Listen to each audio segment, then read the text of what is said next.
Hello बच्चों, आप सभी हाइब्रिडेशन क्वेश्चंस को क्या फ्यू सेकंड्स में कर सकते हैं?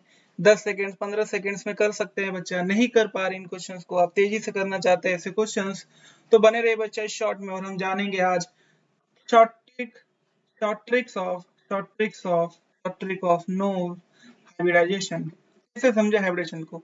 पहला काम है बच्चा, आपको ये टेबल याद रखना। फर्स्ट स्टेप क्या है? फर्स्ट स्टेप है इस टेबल को याद करना।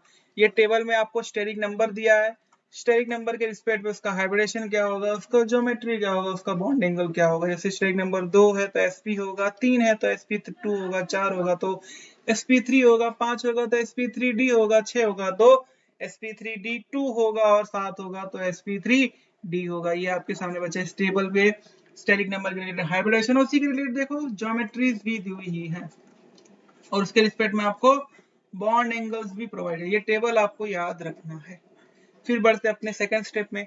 सेकंड स्टेप में स्टेरिक नंबर आपको निकालना सीखना पड़ेगा। सो स्टेरिक नंबर क्या होता है? Sigma plus lone pair, sigma bond plus lone pair है, sigma bond plus lone pair. तो थर्ड स्टेप क्या है?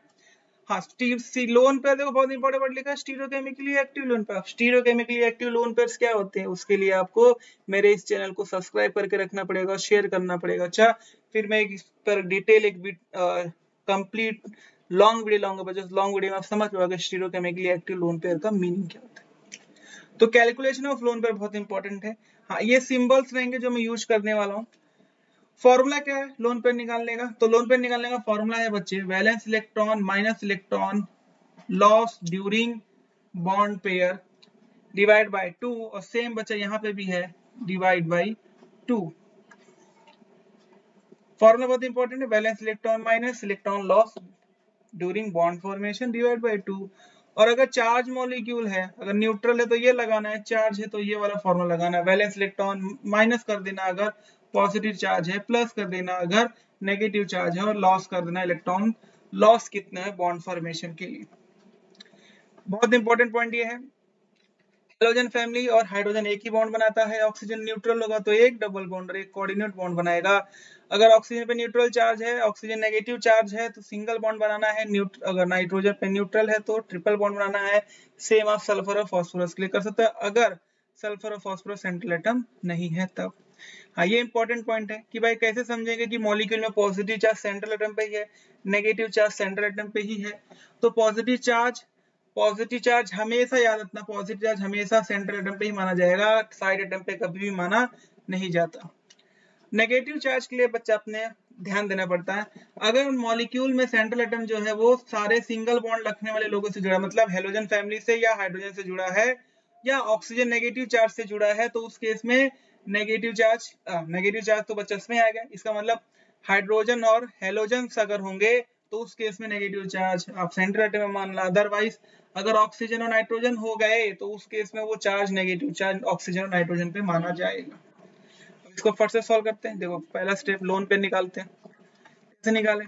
तो 8 वैलेंस इलेक्ट्रॉन है, माइनस प्लस 1 क्योंकि नेगेटिव चार्ज है, माइनस फ्लोरीन सिंगल बॉन्ड बनाता है, हेलोजन जेनॉन से रिएक्ट करेगा तो 5 इलेक्ट्रॉन लॉस करना पड़ेगा, 5 इलेक्ट्रॉन को शेयर करना पड़ेगा, तो -5 कर दोगे, डिवाइड बाय 2 कर दोगे तो बचा ये आ जाएगा 4 डिवाइड बाय 2 मतलब 2।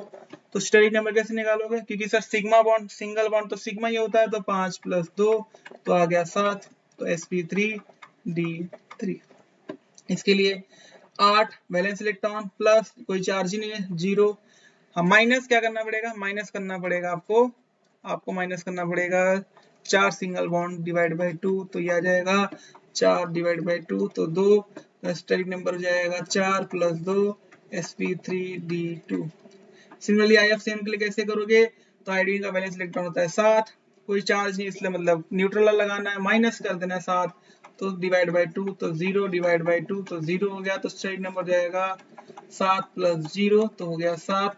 तो ये भी कितना आ रहा है? sp3d3। आर्सेनिक होता है नाइट्रोजन फैमिली का होता है, तो 5 valence electron minus.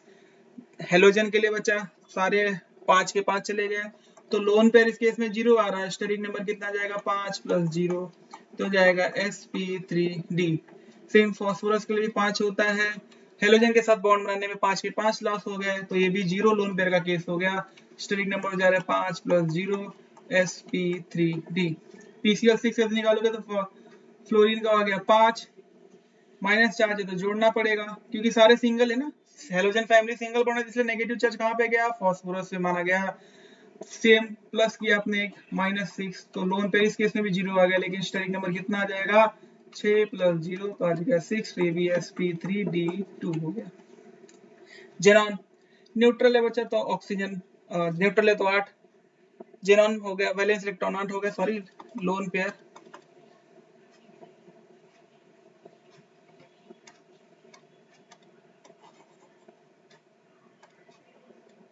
Xenon O3F2 में देखेंगे तो लोन पेयर कैसे निकालेंगे, जेनॉन के वैलेंस इलेक्ट्रॉन हो गए 8, बचा मॉलिक्यूल पे कोई चार्ज नहीं, जब मॉलिक्यूल पे कोई चार्ज नहीं होता तो ऑक्सीजन न्यूट्रल है, अगर ऑक्सीजन न्यूट्रल है तो आपका डबल बॉन्ड बनाएगा या तो कोऑर्डिनेटर बनाएगा। डबल बॉन्ड बनाने गया तो मतलब एक ऑक्सीजन 2 इलेक्ट्रॉन लेगा, क्योंकि ऑक्सीजन डबल बॉन्ड बना, इसका मतलब 2 इलेक्ट्रॉन को लॉस करना पड़ेगा जेनॉन को, इसका मतलब 6 इलेक्ट्रॉन लॉस किसकी वजह से हो गए, 6 इलेक्ट्रॉन लॉस हो गए ऑक्सीजन की वजह से, और 2 इलेक्ट्रॉन लॉस हो गए फ्लोरीन के साथ बॉन्ड बनाने के लिए, इसलिए 0 हो गया। यहाँ भी लोन पेयर 0 है तो स्टेरिक नंबर हो जाएगा 5, इसका मतलब ये भी sp3d केस है। सिमिलरली यहाँ जाओगे तो लोन पेयर कैसे निकालोगे, जेनॉन का 8 वैलेंस इलेक्ट्रॉन माइनस 2 ऑक्सीजन है, ओवरऑल मॉलिक्यूल पे चार्ज न्यूट्रल है, इसका मतलब ऑक्सीजन तो जानते हो 2 इलेक्ट्रॉन को लेगा, क्यों, क्योंकि डबल बॉन्ड बनाना चाहेगा, एक ऑक्सीजन डबल बॉन्ड बनाना है, इसका मतलब 2, तो ये भी 4 हो गए लॉस, माइनस फ्लोरीन के साथ भी 4, तो 4 4 0 हो गया, 8 8 मतलब 8 - 4 - 4 0, डिवाइड बाय 2 रह गया, हाँ डिवाइड बाय 2 रह गया इधर भी। तो ये भी स्टेरिक नंबर कौन सा केस आएगा, ये स्टेरिक नंबर आएगा 6 का केस, तो ये भी sp3d2, क्योंकि बच्चे देखो दूसरा बॉन्ड तो सिंगल, एक बॉन्ड पहला बॉन्ड सिंगल होता है, दूसरा डबल, और पहला सिंगल बॉन्ड सिग्मा होता है, दूसरा बॉन्ड पाई होता है, पाई को तो काउंट नहीं करना स्टेरिक नंबर। सेम यहाँ करता है, आयोडीन का होता है 7 होता है आयोडीन का, माइनस कर देना है। ऑक्सीजन 2 इलेक्ट्रॉन ऑक्सीजन खाएगा, 5 इलेक्ट्रॉन फ्लोरीन खाया, तो 7 7 - 7 0, इसका मतलब इस केस में भी इलेक्ट्रॉन लोन पेयर 0 हो गया, इसका मतलब स्टेरिक नंबर इस केस में कितना जाएगा 6, मतलब sp3d2, सही है। फिर आगे बढ़ते हैं इस केस में, तो सल्फर पे होते हैं 6 इलेक्ट्रॉन वैलेंस इलेक्ट्रॉन माइनस।